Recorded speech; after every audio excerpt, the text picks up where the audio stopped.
ഗുരുവിൻ്റെ എല്ലാ സാമൂഹ്യ പരിഷ്കരണങ്ങൾക്ക് പുറകെയും ഈ പരമാർത്ഥത്തെ ഉരച്ചുകൊണ്ടുള്ള സാമൂഹ്യ പ്രവർത്തനം ഗുരു നടത്തിയിരുന്നു. ആദ്യമായി അരുവിപ്പുറത്ത് നെയ്യാറിൽ നിന്ന്, ശങ്കരൻകുഴിയിൽ നിന്ന് ആദ്യത്തെ ഒരു ശില എടുത്ത് ഉയർത്തി വന്ന് അവിടെ സ്ഥാപിച്ചിട്ട് ഒരു ഏകമത പാഠശാലയുടെ ഒരു മാതൃക കാണിച്ചിട്ട് ജാതിഭേദം മതദ്വേഷം ഏതുമില്ലാതെ സർവരും സോദരത്വേന വാഴുന്ന മാതൃകാസ്ഥാനമാണിത് എന്ന് പറയുന്നത് അനുകമ്പാമൂർത്തിക്ക് മാത്രം കഴിയുന്നതാണ്. സാമൂഹ്യപരമായിരിക്കുന്ന ഒരു വിപ്ലവം ഗുരു ഒരു വഴിക്ക് നടത്തുമ്പോഴും ആ വിപ്ലവത്തിൻ്റെ പുറകിലിരിക്കുന്ന ചിന്തോദ്ദീപകമായിരിക്കുന്ന ദർശന സൗകുമാര്യതയെ പങ്കുവെക്കാൻ ഗുരു മറക്കാറില്ല. അതാണ് ഗുരുവിൻ്റെ പരമാർത്ഥമുരയ്ക്കൽ. അങ്ങനെ നോക്കി നോക്കൂ, അവിടെ നമ്മൾ ഭഗവത്ഗീതയിൽ നിന്ന് കൃഷ്ണനിൽ നിന്നൊക്കെ മാറി എൻ്റെ ഗുരുവിലുണ്ടല്ലോ ഈ പരമാർത്ഥത്തിൻ്റെ ഉരച്ചുകൊണ്ടുള്ള യാത്ര എന്ന് നമുക്ക് തോന്നിപ്പോവും. ഭൂതദയാക്ഷമാബ്ധിയോ എന്ന് ബുദ്ധനെക്കുറിച്ച് പറയുമ്പോൾ ഭൂതഗണങ്ങളോട് ഭൂതജാലങ്ങളോടൊക്കെ ഇത്രയധികം കാരുണ്യം കാണിച്ചത് ഒരു ഗുരുവിനെ നമുക്ക് വേറെ കാണാൻ കഴിയില്ല. ശിവഗിരി മഠത്തിൽ ദാരിദ്ര്യം കലശലായിട്ട് ഒന്നും കഴിക്കാനില്ലാത്ത ഒരു പാവത്താൻ ചക്ക മോഷ്ടിച്ച് കൊണ്ടുപോകുന്ന ഒരു രംഗമുണ്ട്. ഈ ചക്ക മോഷ്ടിച്ച് കൊണ്ടുപോകുന്ന ആ പാവത്താനെ അന്തേവാസികളൊക്കെ പിടിച്ചു കൊണ്ടുവന്ന് ഗുരുവിൻ്റെ മുമ്പിൽ നിർത്തും, വലിയ വീരസ്യം കാണിക്കാൻ വേണ്ടിയിട്ട്. നമ്മളിതേ കണ്ടില്ലേ, പതുങ്ങിയിരുന്ന് പിടിച്ചു അവനെ. കണ്ടോ, അവൻ ചക്ക മോഷ്ടിക്കുന്നു, മഠത്തിലെ ചക്ക, ആശ്രമത്തിലെ ചക്ക മോഷ്ടിച്ച് കൊണ്ടുപോകലാണ് പണി. പക്ഷെ ഗുരു എന്താ അവന് ആ ചക്ക മോഷ്ടിച്ചു എന്ന് ആരോപിച്ച് ആ പാവത്തിനോട് ഗുരു പറഞ്ഞത്, പകല് വന്ന് ഇട്ട് കൊണ്ടുപോകാമല്ലോ, രാത്രിയിലൊക്കെ ഒരുപാട് ഇഴജന്തുക്കളൊക്കെ ഉള്ളതല്ലേ, എന്തെങ്കിലുമൊക്കെ ഉപദ്രവിച്ചാലോ കടിച്ചാലോ എന്ന് വിചാരിച്ചിട്ടാണ്. ഒന്ന് ആലോചിച്ചു, ആർക്കാണ് അങ്ങനെ പറയാൻ പറ്റുക? നമ്മുടെ വീട്ടിൽ നിന്നൊരു സാധനം കളവ് പോകുമ്പോൾ ആ കള്ളനെ നമ്മുടെ മുന്നിൽ കാണുമ്പോൾ അല്ലെങ്കിൽ കൊണ്ട് നിർത്തുമ്പോൾ ഇങ്ങനെ ഒരു പ്രതികരണം പ്രതികരിക്കാൻ ബുദ്ധനോളം കാരുണ്യമുള്ള, ബുദ്ധനോളം അനുകമ്പയുള്ള ഗുരുവിനല്ലാതെ മറ്റാർക്കാണ് പറ്റുക? അതുകൊണ്ടാണ് ഭൂതദയാക്ഷമാബ്ധിയോ എന്നുള്ളത് ബുദ്ധനെ ഓർക്കുന്നതോടൊപ്പം തന്നെ ഗുരുവിൻ്റെ ഭൂതദയ പലതും നമ്മൾ ഓർത്തു പോകും അല്ലേ? എത്ര കുഞ്ഞായിരിക്കുമ്പോഴാണ് അന്നൊക്കെ ഇന്നത്തെ പോലത്തെ ഒരു ജനാധിപത്യ സംസ്കാരം അത്രയ്ക്കും മൂർധന്യാവസ്ഥയിലൊന്നും ആയിരുന്നില്ല. വർണ്ണവ്യവസ്ഥയുടെ ഒരു കാലഘട്ടത്തിൽ ഗുരുവൊക്കെ അത് ഏറെക്കുറെ അനുഭവിച്ചിട്ടുള്ളതാണ്. ഒരു പാവപ്പെട്ട ഒരു താഴ്ന്ന ജാതിയിൽ പെട്ട ഒരു കുടിലിൽ ആകെ ഉണ്ടായിരുന്ന കഞ്ഞിക്കലം, അതിൽ അരി തിളച്ച് തൂവിപ്പോകുന്നത് കണ്ടിട്ട് അവർക്ക് ആകെ കഴിക്കാനുള്ളത് ആ അരിയാണ്. ഗുരു അവിടെ നിന്ന് നോക്കുമ്പോൾ ആ കുടിലിൽ, ആ താഴ്ന്ന ജാതിയിൽപ്പെട്ട കുടിലിൽ അരി തിളച്ച് മറിഞ്ഞിങ്ങനെ ഊർന്നൂർന്ന് പോവുകയാണ്. ഒന്നും ആലോചിച്ചില്ല, പോയി അത് ഇറക്കി വെക്കുകയാണ് ഉണ്ടായത്. ഒരു ആചാരങ്ങളും ഗുരുവിനെ അതിൽ നിന്ന് പിന്തിരിപ്പിച്ചില്ല. ഒരു സംഗതി കാണുമ്പോൾ ആ പാവങ്ങൾ രാത്രി പട്ടിണിയാകുമല്ലോ എന്ന് ഓർത്തിട്ടാണ് പെട്ടെന്ന് തന്നെ കരുണ പ്രവർത്തിക്കുന്നത്. കരുണയ്ക്ക് അങ്ങനെ ഒരു തലമുണ്ട് അല്ലേ? ആ കാരുണ്യത്തിൻ്റെ, ആ അനുകമ്പയുടെ പ്രവർത്തനങ്ങൾ എത്ര ജഡിതിയിലാണ് നടക്കുന്നത്. അത് സാധാരണമായിരിക്കുന്ന ഒരു വ്യക്തിത്വമല്ല എന്ന് ഗുരുവിൻ്റെ കുഞ്ഞുനാൾ മുതൽ, ഒരു സന്യാസി നാട്ടിലൂടെ പോകുമ്പോൾ വികൃതി കുട്ടികളൊക്കെ കല്ലെറിയുമ്പോൾ ഗുരുവിന് ഒരുപാട് സങ്കടമായി. കുഞ്ഞുനാണുവിന് വലിയ സങ്കടമായി സന്യാസിയെ കല്ലെറിയണ കണ്ടപ്പോൾ. കുഞ്ഞുനാണു നിന്ന് കരഞ്ഞ് അവരതിൽ നിന്ന് വിലക്കി. അപ്പോൾ ആ സന്യാസി വളരെ കൃതജ്ഞതയോടുകൂടി ഗുരുവിനെ നോക്കി. കൊച്ചുകുട്ടിയാണ്, എന്നാൽ പോലും അന്നും വേറൊരാളെ ഉപദ്രവിക്കുന്നത് കാണുമ്പോൾ, വേറൊരാളെ വേദനിപ്പിക്കുന്നത് കാണുമ്പോൾ അത് താങ്ങാനുള്ള ഹൃദയം ഉണ്ടായിരുന്നില്ല. ഗുരുവിൻ്റെ ഹൃദയം അത്ര കണ്ട് അനുകമ്പാർദ്രമായിരുന്നു. അതുപോലെയാണ് സരളാദ്വയ ഭാഷ്യകാരനാം ഗുരുവോ, ശങ്കരാചാര്യസ്വാമികളെയാണ് ഗുരു അവിടെ പറയുന്നത് എന്ന് നമ്മൾ പറയുമ്പോഴും അദ്വൈത വേദാന്തത്തിന് സരളമായിരിക്കുന്ന ഭാഷ്യം ചമച്ച ആചാര്യസ്വാമികളാണോ ഈ അനുകമ്പയാണ്ടവൻ എന്ന് പറയുമ്പോഴും കേരളക്കരയ്ക്ക് വേദാന്തം സുപരിചിതമായത് ഗുരു മൊഴിയാൻ തുടങ്ങിയപ്പോഴാണ്. ഒരു ജാതി, ഒരു മതം, ഒരു ദൈവം എന്ന വാക്കിൽ കേരളം വലിയ ഒരു വേദാന്തത്തെ ദർശിക്കുകയായിരുന്നു. വലിയ ഒരു വേദാന്തത്തിൻ്റെ സാരള്യത്തെ അനുഭവിക്കുകയായിരുന്നു. ഗുരുവിൻ്റെ വാക്കുകളിലൊക്കെ ആ അദ്വൈത വേദാന്തത്തിൻ്റെ ഒരുമയുണ്ടായിരുന്നു. എവിടെയൊക്കെ ഗുരു വാക്കുകൾ ഉപയോഗിച്ചിട്ടുണ്ടോ അവിടെയൊക്കെ ആ വാക്കുകൾക്ക് മുൻപിൽ ഒരു എന്നുണ്ടായിരുന്നു. അവിടെയെല്ലാം ഭേദചിന്തകളെ വെടിഞ്ഞിട്ടുള്ള ഒരു ഉദ്ഘോഷങ്ങളുണ്ടായിരുന്നു. അതുകൊണ്ടാണ് ഗുരുവിൻ്റെ വാക്കുകളിൽ ഒരു ജാതി, ഒരു മതം, ഒരു ദൈവം എന്നൊക്കെ പറയുമ്പോൾ ജാതിക്കും മതത്തിനും ദൈവത്തിനും ഒക്കെ അപ്പുറത്തുള്ള ഒരു ഏകത എന്ന് പറയുന്ന തത്വത്തിന്, ഏകം എന്ന് പറയുന്ന അവസ്ഥയ്ക്ക് ഗുരു ഒരുപാട് ഊന്നൽ നൽകിക്കൊണ്ട് ആ ഏകത്വത്തിലേക്ക് വരുന്നതാണ് മനുഷ്യജീവിതത്തിൻ്റെ ഏറ്റവും വലിയ വിശാലത എന്ന് ഗുരു കാണിച്ചു തന്നതും അവിടെയാണ്. അതുകൊണ്ടാണ് ഗുരുവിൻ്റെ പഠിപ്പിക്കൽ തുടങ്ങുമ്പോൾ തന്നെ ഈ സരളമായിരിക്കുന്ന വേദാന്ത പാഠങ്ങളെ ഗുരു എങ്ങനെയാണ് പഠിപ്പിച്ചു തുടങ്ങിയത്? ജാതിഭേദം, മതദ്വേഷം ഏതുമില്ല എന്ന് പറയുമ്പോൾ ആ വാക്കിനെ നമ്മൾ ശ്രദ്ധിക്കാതെ പോകരുത്. നമ്മൾ പെട്ടെന്ന് രണ്ട് വാക്കുകൾ എടുത്തു പറയുമ്പോൾ ജാതി മതം ആണ് ഗുരു ഊന്നിപ്പറഞ്ഞത് എന്ന് പറയുമ്പോൾ ഏതുമില്ലാതെ എന്ന് പറയുമ്പോൾ അവിടെ ബാക്കി എല്ലാ വാക്കുകളെയും അവിടെ അന്വയിക്കാം. ഒന്നുമില്ലാതെ, ഒരു ഭേദമില്ലാതെ, ഏതുമില്ലാതെ എന്ന് പറഞ്ഞാൽ അവിടെ രാഷ്ട്രീയം നോക്കാൻ പാടില്ല, അവിടെ ദേശീയത നോക്കാൻ പാടില്ല, അവിടെ ലിംഗഭേദം നോക്കാൻ പാടില്ല, അവിടെ വർണ്ണഭേദം നോക്കാൻ പാടില്ല, അവിടെ വർഗഭേദം നോക്കാൻ പാടില്ല. ഏതേത് ഭേദങ്ങളൊക്കെ സമൂഹത്തിൽ നിലനിൽക്കുന്നുണ്ടോ ആ ഭേദങ്ങളെ ഒക്കെ ഉൾപ്പെടുത്തിക്കൊണ്ടാണ് ഏതുമില്ലാതെ എന്ന് ഗുരുവോട് പറഞ്ഞത്.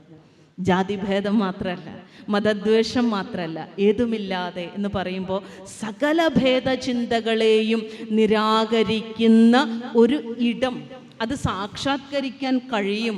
അത് മനുഷ്യനെ കൊണ്ട് മാത്രം സാധിക്കുന്നതാണ്, അത് മനുഷ്യന് മാത്രം ചെയ്യാൻ കഴിയുന്നതാണ് എന്നുള്ള ആ ഒരു പ്രഘോഷണം ഉണ്ടല്ലോ, അതാണ് ഗുരുദേവൻ നമുക്ക് കാട്ടിത്തന്ന ഏറ്റവും വലിയ ഒരു വിജ്ഞാനത്തിൻ്റെ മറ്റൊരു സ്രോതസ്സ് എന്ന് പറയുന്നത്. എന്ത് കണ്ടാണ് ജീവിക്കേണ്ടത്, എന്തായിട്ടാണ് ജീവിക്കേണ്ടത് എന്ന് ചോദിച്ചാൽ ഏകതയിലേക്ക് നോക്കി ജീവിക്കണം.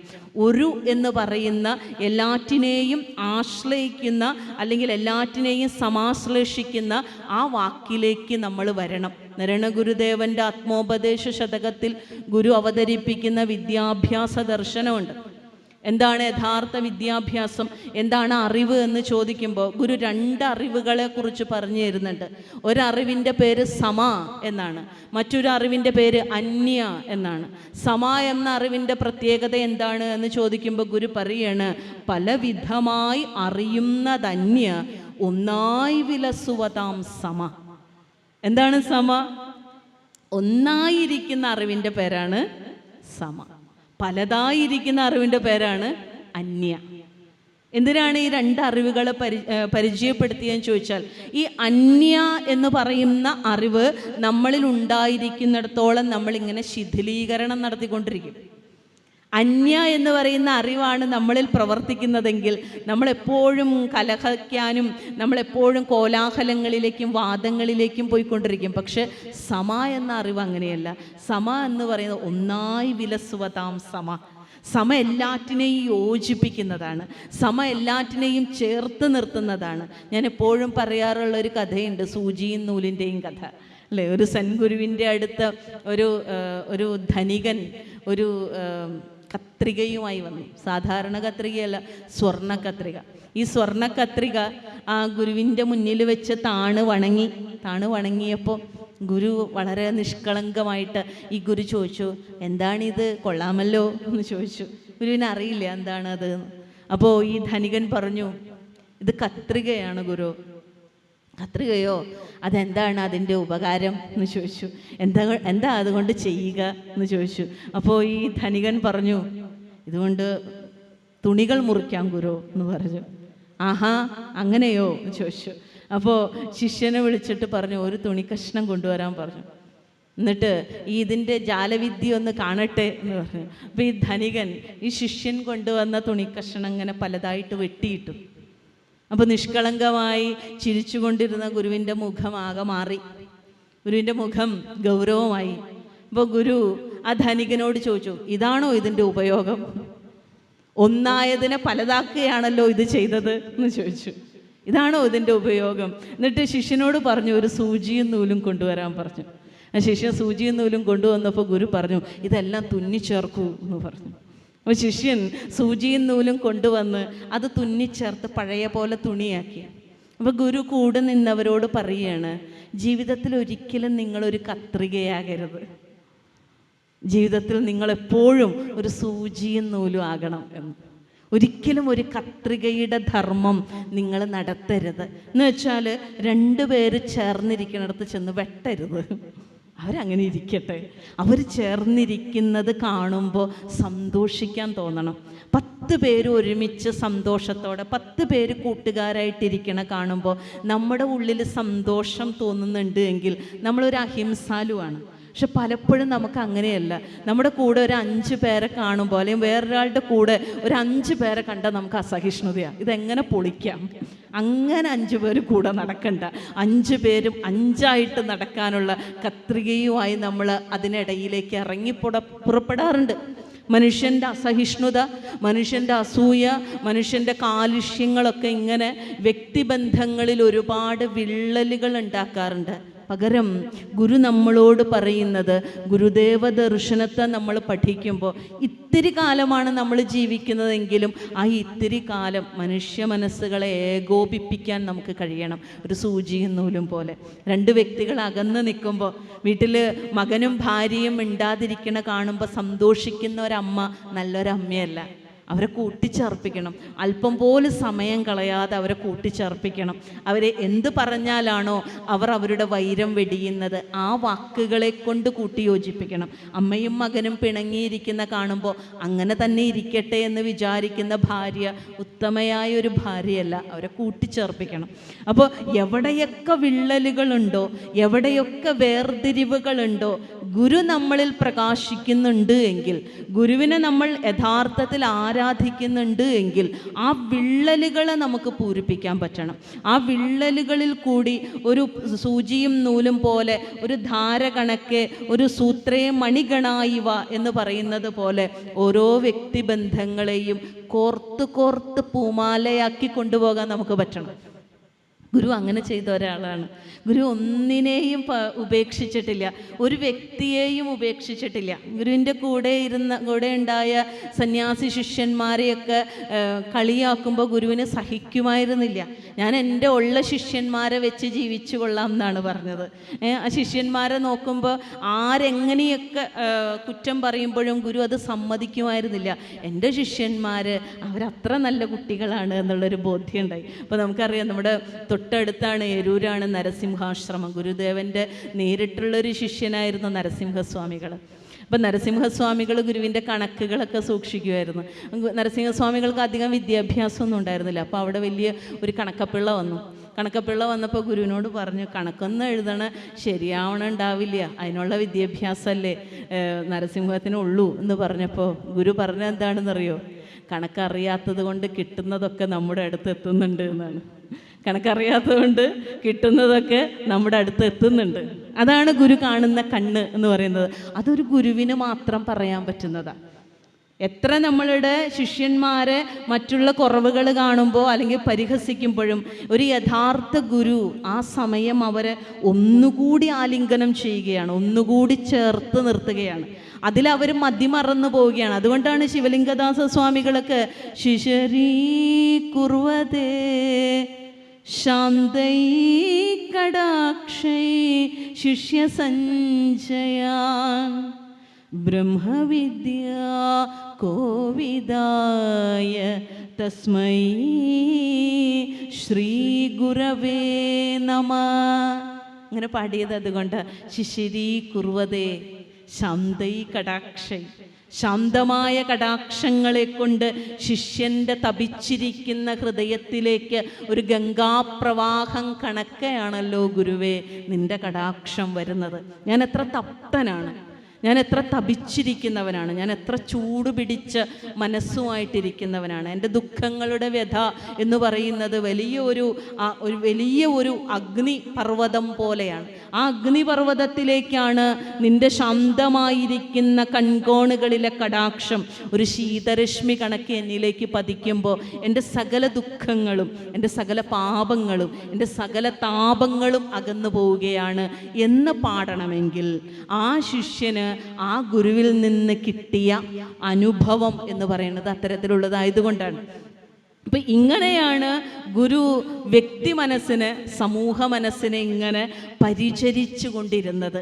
ആ വ്യക്തികളും ഒരു വ്യക്തിയെ മാത്രമല്ല, നാരായണ ഗുരുദേവൻ്റെ ഏറ്റവും വലിയ പ്രത്യേകത എന്ന് പറയുന്നത് ഒരു സമൂഹത്തിന് മുഴുവൻ വൈദ്യനായി മാറി എന്നുള്ളതാണ്. ഒരു വലിയ ജനതയെ ഗുരു ചികിത്സിച്ചു എന്നുള്ളതാണ്. ആഹാ ബഹുലക്ഷം ജനം അങ്ങേ തിരുനാമ വ്യാഹാരബലത്താൽ വിജയിപ്പു ഗുരുമൂർത്തെ എന്ന് ആശാൻ പാടിയത് അതുകൊണ്ടാണ്. 1-2 ആളുകൾക്കല്ല വൈദ്യനാഥനായിട്ട് തീർന്നത്. ആഹാ ബഹുലക്ഷം ജനം, ബഹുലക്ഷം ആളുകൾക്ക്, ഒരു സമൂഹത്തിനാകവേ ചികിത്സിക്കുവാൻ പോരുന്ന ശേഷിയുള്ള ഭിഷഗ്വരനായിരുന്നു നാരായണ ഗുരുദേവൻ. ഒരൊറ്റ വാക്ക് മതിയായിരുന്നു. സമൂഹത്തിൻ്റെ മാറാവ്യാധിക്കുള്ള മരുന്ന് ഗുരുവിൻ്റെ ഒറ്റ വാചകത്തിലുണ്ടായിരുന്നു. അത്ര കണ്ട് അവബോധം, ഒരു സമൂഹത്തെ പരിഷ്കരിക്കുന്നതിന് വേണ്ടിയുള്ള സകലവിധമായിരിക്കുന്ന അവബോധവും ഗുരുവിനുണ്ടായിരുന്നത് കൊണ്ട് ഗുരുവിൻ്റെ ജീവിതത്തിൽ, ഗുരുവിൻ്റെ അനുഭവത്തിലൊക്കെ ആ അവബോധം തിങ്ങി വിങ്ങി നിന്നതുകൊണ്ട് മാത്രമാണ് സമൂഹത്തെ ഗുരുവിനെ അങ്ങനെ പരിഷ്കരിക്കാനായിട്ട് കഴിഞ്ഞത്. ഞാൻ പറഞ്ഞു വന്നത് ഈ അഹിംസ, സത്യം, അസ്തേയം, ബ്രഹ്മചര്യം, 5ാമത്തെ ധർമ്മമായിട്ട് പറയുന്നത് അപരിഗ്രഹമാണ് എല്ലാ ഗ്രന്ഥങ്ങളിലും. സാമാന്യധർമ്മത്തെക്കുറിച്ച് പറയുമ്പോൾ 1ാമത് അഹിംസയാണ് എന്ന് പറഞ്ഞു, 2ാമത് സത്യം എന്നാണ് പറയുക. ഒന്നിനെയും ഹിംസിക്കരുത് എന്ന് പറഞ്ഞിടത്തു നിന്നാണ് ഇത്രം വരെ എത്തിയത്. 2ാമത്തത് സത്യമാണ്. സത്യം എന്ന് പറയുന്നത്, സത്യം ഈശ്വരവാചിയാണ്. സത്യത്തിൻ്റെ ഒരു പ്രത്യേകത എന്ന് പറഞ്ഞാൽ, സത്യമാണ് പറയുന്നെങ്കിൽ ഒരു വട്ടം പറഞ്ഞാൽ മതി, പിന്നെ ഒരുപാട് മെഴുകണ്ട. സത്യമല്ലെങ്കിൽ ഒരുപാട് മെഴുകേണ്ടി വരും, വീണ്ടും വീണ്ടും പറയേണ്ടി വരും. 1 അല്ല 100 അല്ല 1000 വട്ടം പറഞ്ഞാലും ഒരു കള്ളം സത്യമാവില്ല. അതങ്ങനെയാണ്. ഗുരു നിത്യ പറഞ്ഞത് ഞാൻ ഇപ്പോഴും ഓർക്കാറുണ്ട്. നിത്യചൈതന്യ എഴുതി പറഞ്ഞു തുടങ്ങിയത് അങ്ങനെയാണ്. 1000 കടലാസ് പൂക്കൾ ചേർന്നാലും സത്യമായ ഒരു പൂവാകണമെന്നില്ല എന്നാണ്. 1000 കടലാസ് പൂക്കൾ ചേർന്നാലും സത്യമായൊരു പൂവാകണമെന്നില്ല. ഇപ്പോൾ ഇവിടെ നമ്മൾ മനോഹരമായ ഒരു മാല ഗുരുവിന് നമ്മൾ ഏതോ ഒരമ്മ അല്ലേ, അല്ലെങ്കിൽ നമ്മൾ കോർത്ത് കൊണ്ടുവന്ന് ഇവിടെ ചാർത്തുമ്പോൾ അതിനൊരു സൗന്ദര്യമുണ്ട്. 2 വർഷം പഴക്കമുള്ള പ്ലാസ്റ്റിക് മാല അതിൽ കിടക്കുമ്പോൾ, പ്ലാസ്റ്റിക് മാല എത്ര ഭംഗിയുണ്ടെങ്കിലും നമുക്കൊരു ഹൃദയപരത തോന്നില്ല അതിനോട്. ഇതുപോലെയാണ് കള്ളവും സത്യവും തമ്മിലുള്ള വ്യത്യാസം. കള്ളം 1000 കള്ളങ്ങൾ ചേർത്ത് വെച്ചാലും ഒരു സത്യമാവില്ല. അതുകൊണ്ടാണ് പറയുന്നത് സത്യം പറയണം, സത്യത്തിൽ ജീവിക്കണം എന്നുള്ളത്. കാരണം സത്യം എന്ന് പറയുന്നത് സനാതനമായ ധർമ്മമാണ് എന്ന് ഗുരു ശ്രീനാരായണ ധർമ്മത്തിൽ പറയുന്നുണ്ട്. കഴിഞ്ഞ കാലത്തിലും ഈ കാലത്തിലും വരാൻ പോകുന്ന കാലത്തിലും മാറ്റമില്ലാതിരിക്കുന്ന പൊരുൾ ഏതാണോ അതിനെയാണ് ഋഷിമാർ സത്യം എന്ന് പറഞ്ഞത്.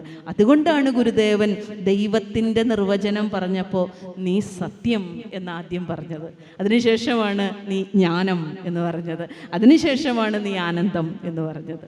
നീ സത്യം, നീ ജ്ഞാനം, നീ ആനന്ദം. നീ സത്യം, ജ്ഞാനമാനന്ദം എന്നുള്ളതാണ് ഔപനിഷദമായിരിക്കുന്ന ഈശ്വരൻ്റെ നിർവചനം എന്ന് പറയുന്നത്. അത് തന്നെയാണ് ഗുരുദേവ കൃതികളിൽ ദൈവദശകം അടിസ്ഥാനപരമായിട്ട് ഒരു ജനതയെ ഉന്നമനത്തിലേക്ക് കൊണ്ടുപോകുന്ന ആധ്യാത്മികതയുടെ സകല രഹസ്യങ്ങളും അടങ്ങിയ ദൈവദശകത്തിൽ ഗുരുദേവൻ നമ്മളെ പഠിപ്പിച്ചത് ഈ സത്യം, ജ്ഞാനം, ആനന്ദം എന്നുള്ളതാണ്. അപ്പോൾ അഹിംസ, സത്യം, അസ്തേയവും അപരിഗ്രഹവും 3-4 കാര്യങ്ങൾ എന്താണ് ഗുരു പറഞ്ഞിട്ടുള്ളത്? മോഷ്ടിക്കരുത് എന്നാണ്. മോഷണം പാടില്ല. അപ്പോൾ നമ്മൾ വിചാരിക്കും ഒന്നും മോഷ്ടിക്കാറില്ല. പക്ഷെ നമ്മൾ ഒരുപാട് മോഷ്ടിച്ചിട്ട് തന്നെയാണ് ജീവിക്കുന്നത്. ആശയങ്ങൾ വരെ മോഷ്ടിച്ചിട്ടാണ് നമ്മൾ ജീവിക്കുന്നത്. നമ്മൾ ഒരിടത്തുനിന്ന് കേട്ട കാര്യങ്ങളാണ് വേറൊരിടത്തുനിന്ന് പറയുന്നത്, ഒരിടത്ത് വായിച്ച കാര്യങ്ങളാണ് നമ്മളിവിടെ പറയുന്നത്. അപ്പോൾ മോഷണങ്ങൾക്ക് പലവിധമായ തലമുണ്ട്. അത് ഒരുപാട് കൂടിപ്പോകുമ്പോഴാണ് ഒരാൾ എഴുതിയ ലേഖനം എടുത്ത് നമ്മുടെ പേരിൽ പ്രസിദ്ധീകരിക്കുമ്പോഴാണ്, അല്ലെങ്കിൽ ഒരാൾ എഴുതിയ കവിത എടുത്ത് പ്രസിദ്ധീകരിക്കുമ്പോഴൊക്കെയാണ് അത് അതിൻ്റെ ഭീകരതയിലേക്ക് പോകുന്നത്. പക്ഷെ പലപ്പോഴും നമ്മൾ എത്ര കണ്ട് ഇത് കുറയ്ക്കാമോ, ജീവിതത്തിൽ ഇത്തരത്തിലുള്ള സംഗതികൾ കുറച്ചു കൊണ്ടുവരിക എന്ന് പറയുന്നത് ഗുരുവിന് വളരെ ഇഷ്ടമുള്ളൊരു കാര്യമായിരുന്നു. ഇനി മൂല്യനവീകരണം, ഞാൻ പറഞ്ഞു വന്ന വാക്കിലേക്ക് വരാം. അപരിഗ്രഹം എന്നതാണ് എല്ലാ തത്വസംഹിതയിലും എഴുതി കാണുന്നത്, ഒന്നും പരിഗ്രഹിക്കാതിരിക്കുക. പക്ഷെ ഗുരുവിൻ്റെ ശ്രീനാരായണ ധർമ്മത്തിലേക്ക് വരുമ്പോൾ അപരിഗ്രഹം എന്ന വാക്കിൻ്റെ സ്ഥാനത്ത് എന്തായി? മദ്യവർജനം എന്നായി. കാരണം ഗുരുവിൻ്റെ കാലഘട്ടമായപ്പോഴേക്കും ഗുരു വേറൊരു കാര്യം അവിടെ ശ്രദ്ധിച്ചു. ഇവിടെ ഇപ്പോൾ പറയേണ്ടത് അപരിഗ്രഹമല്ല, പകരം വ്യക്തികളെ നശിപ്പിക്കുന്ന, നാശത്തിലേക്ക് കൊണ്ടുപോകുന്ന, മദ്യമാകുന്ന വിപത്തിനെ കുറിച്ചാണ് ഒരു ജനതയെ ബോധിപ്പിക്കേണ്ടത് എന്ന്. അതുകൊണ്ടാണ് ഗുരുദേവൻ്റെ പിറന്നാൾ ദിവസം തന്നെ ഗുരു പുറത്തിറക്കിയ വിജ്ഞാപനത്തിൽ ഈ മദ്യമുണ്ടാക്കരുത്, കൊടുക്കരുത്, കുടിക്കരുത് എന്നൊക്കെയുള്ള ഒരു വിജ്ഞാപനം തന്നെ ഗുരു പുറപ്പെടുവിച്ചിട്ടുണ്ട്. പലവിധമായ വിജ്ഞാപനങ്ങൾ ഗുരുവിൻ്റെ പല ജന്മദിനങ്ങളിലും ഗുരു പുറപ്പെടുവിച്ചിട്ടുണ്ട്. അതിലൊന്ന് ഇതായിരുന്നു. അപ്പോൾ മദ്യവർജനം ഗുരു ഏറെ ആഗ്രഹിച്ചിരുന്നു. ഗുരു പറയുന്നത് എന്തെന്നാൽ മദ്യം നമ്മുടെ ബുദ്ധിയെ കെടുത്തും എന്നുള്ളത് കൊണ്ടാണ്. എന്തുകൊണ്ട് കുടിക്കരുത് എന്ന് ചോദിക്കുമ്പോൾ ഗുരു പറയുന്നത്, ശ്രീനാരായണ ധർമ്മത്തിൽ ഗുരു പറയുന്നുണ്ട്, ഒരു മദ്യപാനിയെ ഒരു 4 വയസ്സുള്ള കുട്ടി പോലും പരിഹസിക്കുന്നു എന്നാണ് പറയുന്നത്. വഴി കൂടെ പോണ കൊച്ചു കുഞ്ഞില്ലേ, അവൻ വരെ ഒരു കല്ലെടുത്തെറിയും ഇയാൾ വഴിയിൽ കിടക്കണ കണ്ടാൽ. അത്ര പോലും ആ കൊച്ചു കുഞ്ഞ് പോലും ആ മദ്യപാനിക്കൊരു വില കൊടുക്കില്ല. നമ്മളുടെ നിലയും വിലയും സ്ഥാനവും മാനവും എല്ലാം നശിച്ചു പോകുന്നത് ഈ മദ്യപാനത്തിലൂടെയാണ് എന്ന് ഗുരുവിന് അറിയാമായിരുന്നു. അതുകൊണ്ട് ഗുരു ആ ഒരു കാര്യത്തെ ഈ സാമാന്യധർമ്മത്തിൽ ഉൾപ്പെടുത്തി എന്നുള്ളതാണ്. കുടിക്കരുത് എന്ന് പറയുന്നത് വെറുതെ ഒരിടത്ത് ഒരു ഫലകം തൂക്കി പറയല്ല. മനുഷ്യൻ വളരെ മിനിമം ആചരിക്കേണ്ട സാമാന്യമായിരിക്കുന്ന ധർമ്മത്തിൽ 5ാമത്തെ ധർമ്മമായിട്ട് ഗുരു മദ്യവർജനത്തെ കൊണ്ടുവന്നു എന്നുള്ളതാണ്. ബുദ്ധികെട്ട മനുഷ്യനെ എന്തിനു കൊള്ളാം? ബുദ്ധികെട്ട പിന്നെ ആ വ്യക്തി തീർന്നു. ഭഗവത്ഗീതയിൽ ഒരു വ്യക്തിയുടെ പ്രണാശം എങ്ങനെയാണ് എന്ന് പറയുന്നുണ്ട്. ഭഗവത്ഗീത സംഖ്യയോഗത്തിലാണ് ശ്രീകൃഷ്ണ പരമാത്മാവ് അർജുനന് അത് പറഞ്ഞു കൊടുക്കുന്നത്. ധ്യായതേ വിഷയാൻ പുംസഃ സംഗസ്തേഷുപജായതേ സംഗാത് സംജായതേ കാമഃ കാമാത് ക്രോധോഭിജായതേ ക്രോധാത് ഭവതി സമ്മോഹഃ സമ്മോഹാത് സ്മൃതി വിഭ്രമഃ സ്മൃതിഭ്രംശാത് ബുദ്ധിനാശോ ബുദ്ധിനാശാത് പ്രണശ്യതി. ഇങ്ങനെ പറയണം. എപ്പോഴാണ് ഒരു വ്യക്തി നശിച്ചു പോണത്? ധ്യായതോ വിഷയാൻ പുംസഃ. നാശത്തിൻ്റെ തുടക്കം ഗീത പറയണത് വിഷയങ്ങളെ ധ്യാനിക്കുന്നതാണ്. ഒരു വ്യക്തി എപ്പോൾ നശിക്കാൻ തുടങ്ങുന്നു? അവൻ്റെ ധ്യാനം വിഷയത്തിലാകുമ്പോഴാണ്. എന്താ അങ്ങനെ പറയണത്? ധ്യാനം വിഷയങ്ങളെ താലോലിക്കുന്ന, ലൗകികമായിരിക്കുന്ന വിഷയങ്ങളെ താലോലിക്കുന്ന, ധ്യാനിക്കുന്ന ഒരു വ്യക്തിക്ക് എന്ത് സംഭവിക്കും? അവനൊരിക്കലും ശാന്തി ഉണ്ടാവില്ല. അവന് പെട്ടെന്ന് സംഘം വരും. ഏതെങ്കിലും ഒരു വിഷയത്തെയാണ് നമ്മൾ ആലോചിച്ചുകൊണ്ടിരിക്കണമെങ്കിൽ, അപ്പം ഞാൻ വിചാരിക്കുകയാണ്, അയ്യോ ഐസ്ക്രീം കഴിക്കായിരുന്നു, നല്ല ചൂട് അല്ലേ. അപ്പം ഐസ്ക്രീമിനെ കുറച്ച് നേരം, ഐസ്ക്രീം ഒരു വിഷയമാണ്, കുറച്ച് നേരം ആ വിഷയത്തെ ഞാൻ ധ്യാനിച്ചു കഴിഞ്ഞാൽ ഞാൻ അറിയാണ്ട് ഐസ്ക്രീം പാർലറിലേക്ക് പോകും. കാരണം എന്താ? എനിക്ക് അതിനോടൊരു മമത വരും. വ്യക്തികളോടായിക്കൊള്ളട്ടെ, വസ്തുക്കളോടായിക്കൊള്ളട്ടെ, ആശയങ്ങളോടായിക്കൊള്ളട്ടെ. എങ്ങനെയാണ് ഈ ആദർശങ്ങളൊക്കെ നമ്മുടെ ഇത്ര സ്വാധീനിച്ചത്? എങ്ങനെയാണ്? ആരെങ്കിലും ഒരാൾ എന്ന് പ്രസംഗിച്ചത് എപ്പോഴോ കേട്ടതാണ്. കേട്ട വാക്കുകളെ പിന്നെയും പിന്നെയും ഇങ്ങനെ താലോലിച്ച് കഴിഞ്ഞപ്പോൾ ഒരു സുഖം. കുറേ കഴിയുമ്പോൾ നമ്മൾ ആ ചിന്താസരണിയുടെ ആർക്കും തടുക്കാൻ പറ്റാത്തൊരു വക്താവായി മാറുകയാണ്. നമ്മൾ മോൾഡ് ചെയ്യപ്പെടുകയാണ്.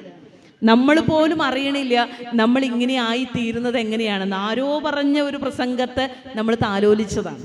അപ്പോൾ വിഷയങ്ങളെ ധ്യാനിക്കുന്ന ഒരു വ്യക്തിക്ക് ആദ്യം സംഭവിക്കുന്നത് സംഘമാണ്. അതുകൊണ്ടാണ് ഗുരുദേവൻ ആത്മോപദേശ ശതകത്തിൽ പാടിയത്, ഉണരരുതിന്നി ഉറങ്ങിടാതിരുന്നീടണം അറിവായി ഇതിനിന്നയോഗ്യനെന്നാൽ പ്രണവമുണർന്ന് പിറപ്പൊഴിഞ്ഞു വാഴും മുനിജന സേവയിൽ മൂർത്തി നിർത്തിടേണം.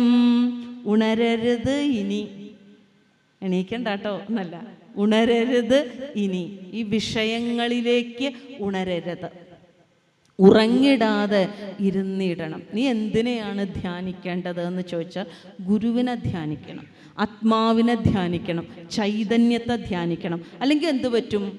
ധ്യായതോ വിഷയാൻ പുംസഹ സംഘസ്തേഷൂപജായതേ. സംഘം ഉണ്ടാവും, അറ്റാച്ച്മെൻ്റ് ഉണ്ടാവും. സംഘാത് സംജായതേ കാമഹ. ഒരു സാധനത്തോട് സംഘം വന്നാൽ പിന്നെ എന്തായി? കാമം വരും. കാമം എന്ന് പറഞ്ഞാൽ എന്താ? കാമം എന്ന് പറയുന്നത് ലസ്റ്റ് എന്ന അർത്ഥത്തിൽ മാത്രമല്ല, കാമം എന്ന് പറയുന്നത് ആഗ്രഹം. എനിക്കത് വേണം എന്ന് കലശലായി തോന്നുക, അതിനെയാണ് കാമം എന്ന വാക്ക്. സംസ്കൃത വാക്കിന് കാമം എന്ന വാക്കിന് വളരെ വ്യാപ്തിയുണ്ട്. ആഗ്രഹത്തെയാണ് കാമം എന്ന് പറയുക. എന്ത് സാധനത്തോടുള്ള ആഗ്രഹവും കാമമാണ്.